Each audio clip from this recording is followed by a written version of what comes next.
Enjoy the convenience of 7 days a week banking and extended hours with Cube from First Arkansas Bank and Trust. Member FDIC.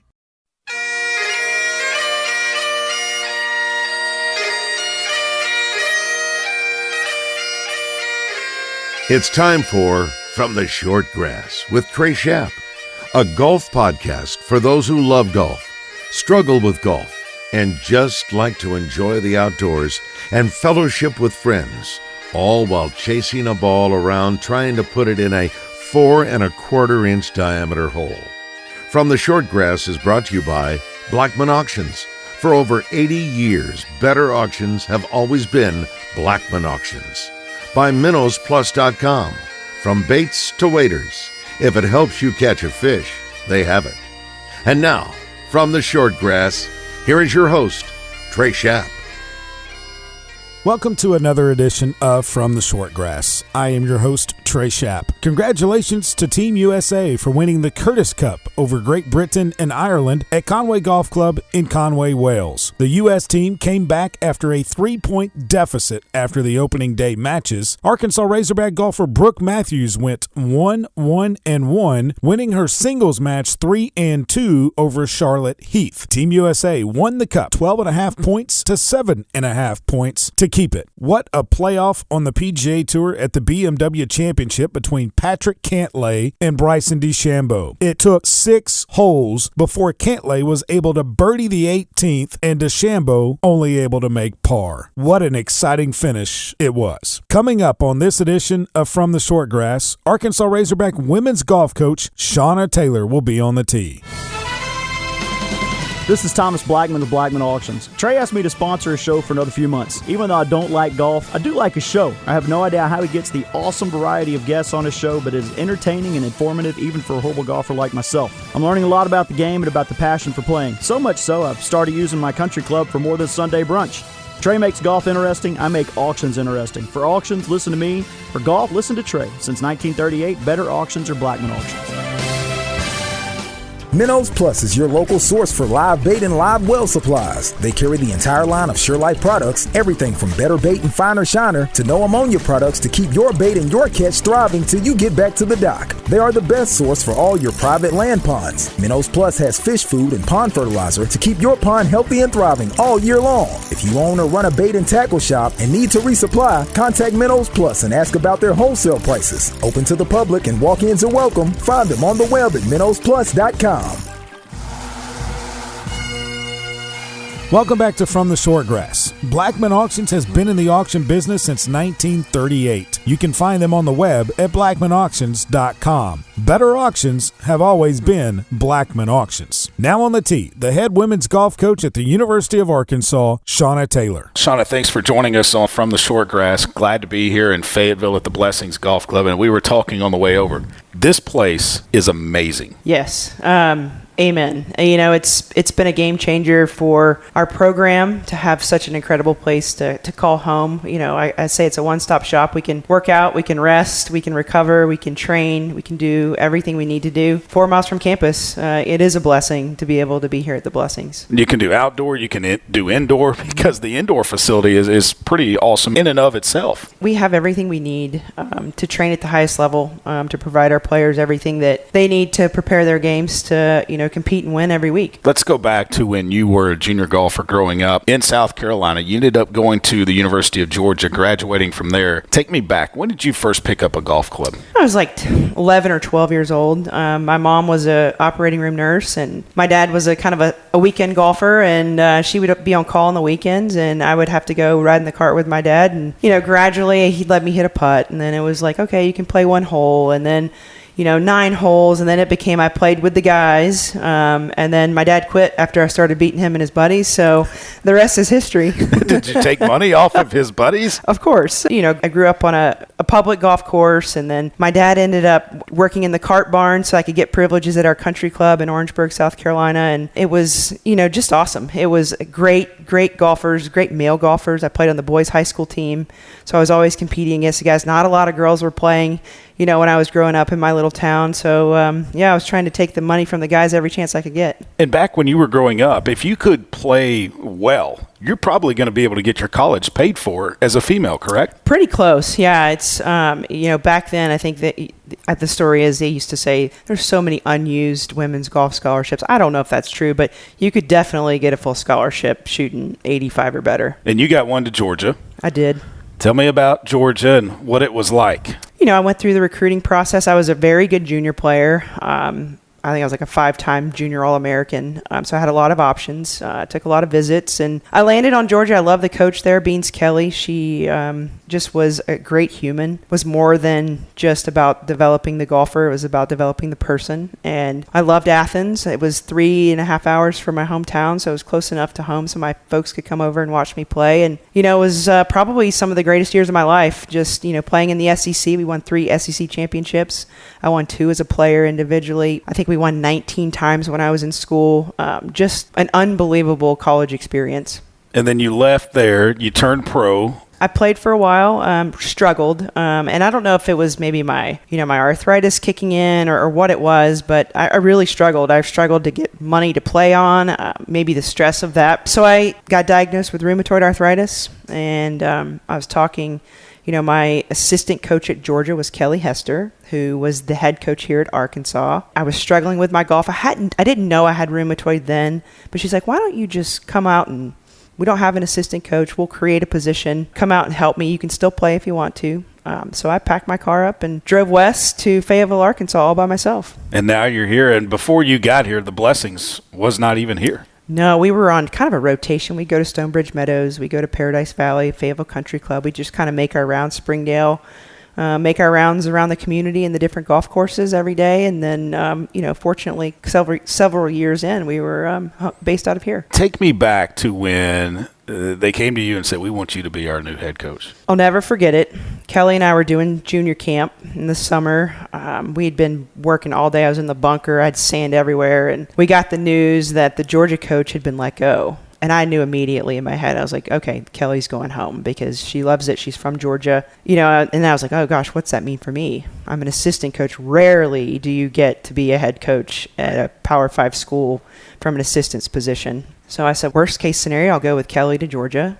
Maybe they'll give me a shot here. But in the process of that, Kelly had a kid. She got her master's degree. So she gave me a lot of responsibility to run this program and to help her lead these young women. And really fortunate that I had that experience. And then I'll never forget, Bev Lewis called me in. I was like, oh, no. She's like, well, we're going to do a national search. And if you just hold down the program till we figure this out. I said, okay, no problem. So about 2 days later, Bev calls me back in and she starts asking me a lot of questions. I'm like, I think this might be an interview, but she didn't say it was an interview. So some of those are the best ones. No, I was like, thank God I didn't, it was like you just spoke from the heart. And luckily I'd been given all those responsibilities and I was really entrenched in the recruiting and gotten to, know a lot of people in our community. And Stacy was on our team and I was very close with her. I know she went in and pitched for me to get the job too. And at the end of the conversation, Bev goes, well, I've done my research and I can't think of anybody better to offer the job to. I didn't even ask how much I was going to make. I'd have done it for $1, but to have that opportunity, and I'll forever be indebted to Bev Lewis for entrusting me with this women's golf program and, giving me this chance. That nationwide search didn't leave the athletic department. I don't think so. It might have. I know, Bev was very diligent in what she did. And I think I'd, played so much golf and had, like I said, been a decent player at Georgia. And I love the game. And I just think it just kind of shines when you get in those moments. And we've just poured ourselves into Arkansas women's golf. And I think Bev could tell that. You talked about Stacy Lewis being an advocate for you to get the head coaching job. What does she mean to Shauna and to the University of Arkansas in this golf program? I give kudos to Bev, but I give the second kudos to Stacy because probably that helped me get this position as the head coach. And Stacy and I have a very awesome friendship. It was a coach-player relationship when she was in school. She redshirted her first year when she was here. So we got to spend a lot of time together. Kelly would be maybe on the golf course. She'd say, hey, take Stacy over there and let's putt and chip with her. She was quiet, very introverted. So we got to spend a ton of time together. We built trust and would have intense competitions. So we just, from there, her and I have just stayed close. our husbands are friends, our kids are friends now, and it's somebody that I've been very blessed to be a part of her inner circle. I always say she put Arkansas women's golf on the map. And she's still a big part of Arkansas women's golf. She is. She carries Big Red. Her and I probably talk once a week, via text or conversation. Every chance we get. Went down to the Dallas LPGA earlier this summer, and our kids went to the swimming pool together. We got to see each other. I was there when she won the British Open at St. Andrews. Just been able to go on an amazing journey, throughout her career, and I'm just really blessed that her and I are so close. The blessings gets built while you are the head coach here. What type of input, if any, did you have into the design of the locker room, the facility, the space that you guys would need, you and Coach McMakin would need to train your athletes? Well, fortunately, Mr. Tyson is a golf junkie. So he's been able to travel the world and see what great facilities are out there. And I think his vision for this place was incredible. I remember going through the creeks on a mud tired vehicle just to kind of see the land. So to see this place develop from the ground up has been pretty incredible. We get a lot of say in our locker room, but he's just done a fantastic job of what do you guys need to be successful? And the members have been so supportive in helping love on our teams and be out there when we're competing and volunteer when we need them and just embrace us. And it's, we can hit any kind of golf shot that we need out here. We have bent greens. We have Bermuda greens. He's very thoughtful in the way things are designed. And, just really awesome to have a place like this to call home. For those that play their home course that are listening to this, and that's all they play, and they might rarely go to a different place, the fact that you have different types of grasses that you can practice with and utilize here, how important is that? Oh, it's huge. We'll start the year, I think 2 of our 4 right out of the gate are on Bermuda grass. So to have a green over there that we can go and work on and kind of see the response, but also Bermuda putts differently. It looks differently. It rolls differently. So, some of our girls have grown up on bent only, Bermuda only. So being able to transition between the two and teach, what that looks like is so helpful. The redesign of the golf course, and I don't think Mr. Tyson's ever going to be done designing and redesigning everything. But when this place opened, the blessings, it was extremely difficult. Did he have to kind of tone it down a little bit after first couple of years? I played on opening day, and I was like, oh, my goodness. I don't know what we're going to do. But even though when it opened, I think it was definitely harder, and it's softened through more tees. So it's, you can set it up to be more friendly, but it's still challenging. It just exposes your weaknesses. And you just have to play it from the right place and know, it takes some creativity. You got to have a lot of shots out here. You can't be one-dimensional. And as a coach, I love that. You come in here only hitting a draw and can only chip one way, you will get smoked. And, it just allows us to teach our players a variety. And we talk about, a toolbox and really equipping our players with that toolbox and having more than one shot. The vision that he has for golf and for this club, obviously he hosted a couple of regionals, but then 2019, a couple of years before that, you guys get selected to host the NCAA championships. And back a couple of years ago, the Golf Channel and the NCAA, they went to where we're going to have one site for both the men and the women. Golf Channel is going to come in. They're going to televise it. Did that help even expand the program here at Arkansas with that national spotlight on it? I think 2 things. The LPGA event has really shined a light on our community and another great golf course in Pinnacle Country Club. But we've had such a close partnership. So our girls have gotten the opportunity to be on TV and to play at that stage. But then, to bring the national championship here and to be able to showcase our home for so many days in a row, amongst our fans, and to have it on TV and to show recruits and to show people, like, we have a really special place here in Northwest Arkansas. And, those experiences and those tournaments are the greatest recruiting tool. You won an SEC championship. Finally. As a head coach. Yeah. That had to have been exciting. It was. It was definitely I wake up every day. How can our team get better? How can we win? How can we do things right? How can we work hard? What can we do more of? And just to see that group of young women come together and came down to the 18th hole. Kaylee Benton had to 2-putt from 40 feet, and I was like, Lord, please, let this snuggle this one up there and be conceited, and just to let those girls experience that. It was something I'll never forget. Kaylee Benton, you mentioned her. She's from Cabot, Arkansas, grew up in a golfing family. I mean, I remember watching her brother Nick and Colby out there. I competed against them. There was Kaylee right with them, maybe caddying sometimes or always around the golf course. And Jeff Benton, her dad, too. I mean, I always thought he's always winning some stuff out in Arizona. I said, if you a skirt and a wig, you can come back and I'll give you a spot on the team. But that is a golfing family.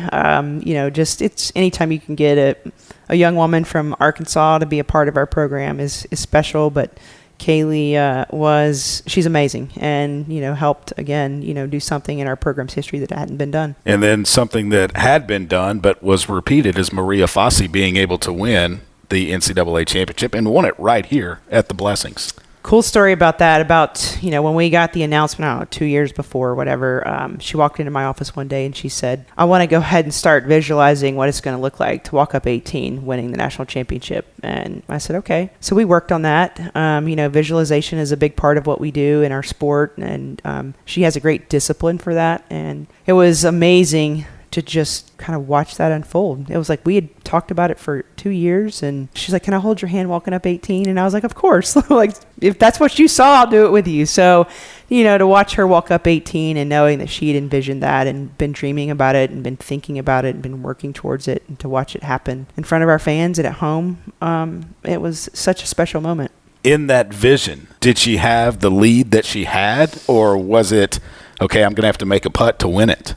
I think she thought about it in all scenarios. I mean, it's kind of like if you can prepare your mind for what's going to potentially happen, that it could be close. It could be a blowout. You could have to get it up and down on 18. You could have to, it was that round of golf she played was incredible. And she hit some golf shots coming down the stretch that were impressive. What was it like to have everybody associated with the athletic department, I think, was out here? A lot of members were out here, and obviously the fans, but calling the Hogs walking up the 18th had to be special.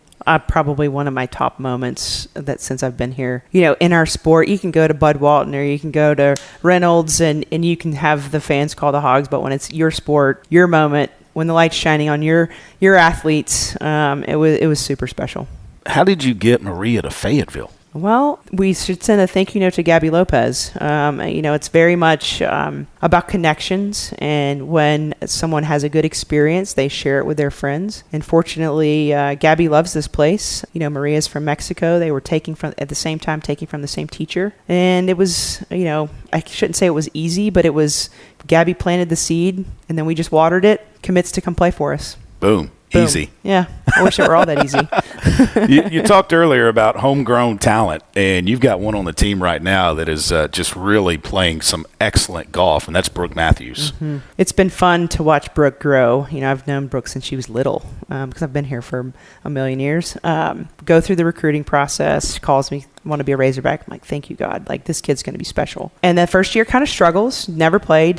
She did qualify once as an individual, but I was like, hey, I don't think we should use a year of eligibility to play as an individual. Let's see if we can, do some stuff the next year. So she did that, and it's been a work in progress. She's learned to manage herself. She's learned to manage a golf course. She makes smarter decisions. She's gotten more consistent, kind of one-dimensional. She wasn't a great wedge player, has become a very good wedge player, and has worked hard, smart, has a pretty high golf IQ. Yeah, she's just done amazing. I'm so proud of her, and I know her future is bright in this game, and she's definitely been a big part of our success. All of her amateur accolades that she's gotten in events that she's played in, I think of the Augusta National, which we didn't even bring that up with Maria, but she finished second in that. The fact that she's done well at the USAM, and she's been on the Arnold Palmer Cup, and now she's on the Curtis Cup. And that's big time when it comes to amateur golf. I mean, the Curtis Cup is the Ryder Cup for women's amateur golf. Yeah, it's sort of the pinnacle of amateur golf to make that team. And it just shows, Brooke is well-liked. She's a good teammate, great player, has done well on the big stage, and, much deserved. I mean, she went to a training camp early spring, and they were impressed. I mean, I think she holed out a shot from the fairway. She just did some really cool things, and I know she was kind of right on the line of make it or not make it, and I said, Brooke, good golf takes care of all your problems. And she went and had an amazing U.S. Amateur. Ended up losing to Rachel Heck that made it to the finals, but a tremendous kind of clutch. I think that propelled her into the Curtis Cup, and says a lot about Brooke. Is she a leader of this team? She is. She's more of a leader by example because she loves golf. She works extremely hard. She's very caring. She loves Arkansas. Her parents come to all of our events. They're just kind of all in, and it's been great to have somebody from home, right down the road. We can go home and she can go home and have dinner at night and to lead us and do such a great job. Speaking of this team, you've got another outstanding schedule. The Blessings Collegiate is again this year. In fact, last year, all 14 SEC schools had teams here, men and women. It was the first event after COVID. Shut you down the year before. And it was also televised again on the Golf Channel, and that's a big event coming up. I know that might be one of the highlights of the fall schedule for you. It is. Again, kudos to Mr. Tyson for investing in our programs and wanting to showcase our amazing home. And college golf is, you think, the national championship of Matthew Wolff, you have all these, we're the next generation. These young men and women that come through our programs will be on the PGA Tour and the LPGA Tour, and to be able to play at home is special. And, we hadn't had that for a while. We've had some of the big events, but to have this event last year and, this year and then next year is awesome. They say it's tough to win it, but sometimes it's even tougher to defend. Do you think you can this year? I do. We have an awesome group. Well, I thought last year we were really young. So I think a season of competition and being able to win, at home. But we know this golf course. We know we train. We do a lot of things in our practice to prepare for the Blessings Collegiate, and it's definitely helpful. To see this place once is hard, so we do have the opportunity to play it every day. Another tournament that is on the schedule that will draw the eyes of a lot of people around golf and amateur golf is the Jackson T. Stevens Cup at the Alotian Club this year, and you guys are getting to be a part of it. Yeah, I was thrilled when we got the phone call that this event was going to be established, and to have Mr. Stevens invite myself and our team and Brad's team to be a part of that at the Alotian Club, I think will be a back-to-back weeks of awesome. And to be able to go, to kind of central Arkansas and hopefully get a bunch of Razorback fans out there to watch us compete is amazing. And that's going to be a talented field. That's the best of the best in the country. Yeah, we gotta bring our best golf that week, and I think I think to win and to win championships, you have to be able to test yourself, and we definitely will be battle tested. All right, last couple of questions. I'm going to go outside of the state because I think I know where you're going to go if I ask you this question for inside the state, but best golf course you've ever played. Ooh. I'm kind of a junkie for link style stuff, so I love St. Andrews. Played it a bunch. I love creativity. I love having to think outside the box. I love that style. In the States, gosh, that's a tough one. There's too many good ones. There are. I might get slammed for saying, I don't know. There's so many good ones. I don't know if I have a favorite. If it's your last round that you could ever play, where would you go? I'd probably go to Pebble, just out on the coast, just beautiful, the creation of what God has done, and to be able to do that in the game you love sounds like a great recipe. A national title this year. Can you vision it? Maria talked about a vision. Can you envision winning a national title? I can. It's not about my vision. It's about their vision and what they think of themselves and their belief system. And that's one thing that we nurture and try and grow. And if they can see it, we can do it.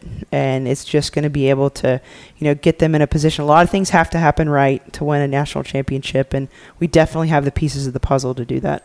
Minnows Plus is your local source for live bait and live well supplies. They carry the entire line of SureLife products, everything from better bait and finer shiner to no ammonia products to keep your bait and your catch thriving till you get back to the dock. They are the best source for all your private land ponds. Minnows Plus has fish food and pond fertilizer to keep your pond healthy and thriving all year long. If you own or run a bait and tackle shop and need to resupply, contact Minnows Plus and ask about their wholesale prices. Open to the public and walk-ins are welcome. Find them on the web at minnowsplus.com.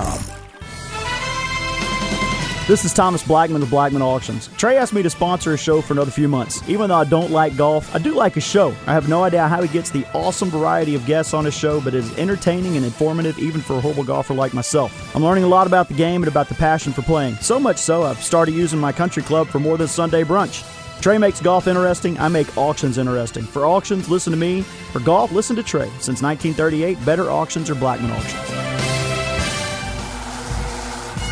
Frog Togs outerwear is available at Minnows Plus. Did you see some of the weather reporters and storm chasers wearing their Frog Togs outerwear during their coverage of Hurricane Ida? Shop online at minnowsplus.com. Now on the tee with our weekly rules segment, here is PGA Master Professional Adam Carney. Adam, ball's on the green.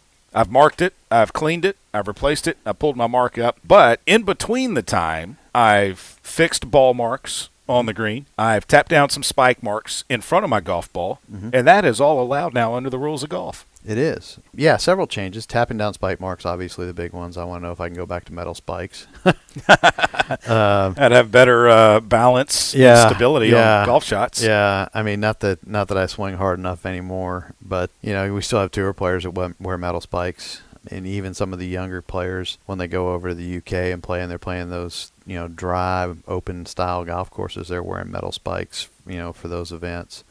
But, tapping down spike marks. Yeah, we've always had something there where if your ball's there and somebody inadvertently walks through your line of putt and creates a depression or a spike mark, you're entitled to the line that you had prior to, when your ball came to rest and you were able to repair that. I'll never forget, I was playing with Tim Fleming. Tim's the head golf professional at Oklahoma City Golf and Country Club, and one of the best club pro players, probably in the history of PGA of America. I think he's played 6 or 7 PGA championships, and I don't know how many senior events now. I was paired with him for, I don't know how, but I was paired with him in the last round of the section championship one year. You must have played well. I guess I played well in the first 2 rounds, and or he played poorly. I don't remember which. I must have played well. He never plays poorly, but we were on the 10th green, and it was a green that had some bare spots in it. And Tim marks his ball with a penny, and I can't see a penny, and especially it wasn't green area, and we were very close to one another, close proximity. And I went to putt, and I trampled all over his line. Tim's a consummate sportsman, great person.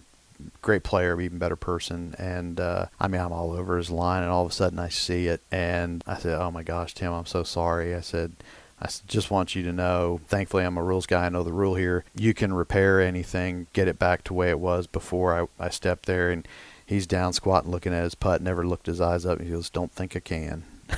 And I was like, "Oh, great." He proceeded to miss the putt. Neither one of us won the tournament, and I don't think it affected the tournament, but yeah, so that's one of those things that, we've always been able to do that if the ball was already there. Now we're allowed to cure some of the inadequacies of the green. Mm-hmm. We still can't pull out maybe some clover or some goosegrass or something that's growing on the green. That's, I think the reason behind not tapping down spike marks was the fear that somebody would just take their putter and create, basically a rut on the line on a putt to where their ball would stay in the rut, go into the hole. And go into the hole. Yeah. And I think they did a good job of wording it. It's repairing the green within reason and not preparing the green for your putt. So I think it's a good rule. We look back to I can't remember what year the PGA Championship was at Riviera, 95, something like that. I think Steve Elkington won that year. And it was before, we had non-metal spikes. And those greens were so spiked up, it was unbelievable. And it was just it was embarrassing, I think, for the PGA and probably for Riviera too, but putting was like, Plinko on The Price is Right. You just had no idea where it was going to end up sometimes. So, I think it's a good rule. I think that, the ability to remove things that shouldn't be there or that's carelessness, out of a previous player. And I think you see it on TV if you watch golf, a player holes a putt, gets his golf ball out of the hole, and he's going to tap down the area that he walked on just as a courtesy to the other players behind him, which obviously speaks volumes to the honor of the game, which is, in my opinion, compared to other sports, very, very different. But I think ultimately it's a good rule. But you still see players that will continue to tap down any marks they may have made when they were going to get their golf ball out of the hole or finish, right by the hole. They still do it to this day, even though the players have the ability to fix those. He is Adam Carney, our PGA Master Professional. If you've got a rules question for Adam, email us fromtheshortgrass@gmail.com, and we'll get it answered. That will do it for this edition of From the Short Grass. Thanks for listening as always. I leave you with this quote from Bob Hope. If you watch a game, it's fun. If you play, it's recreation. If you work at it, it's golf. Remember to always repair your ball marks on the green and a couple of more. And I hope to see you from the short grass. You've been listening to From the Short Grass, a weekly podcast dedicated to the game of golf. From the Short Grass is brought to you by MinnowsPlus.com and Blackman Auctions. This has been a presentation of the Buzz Radio Network.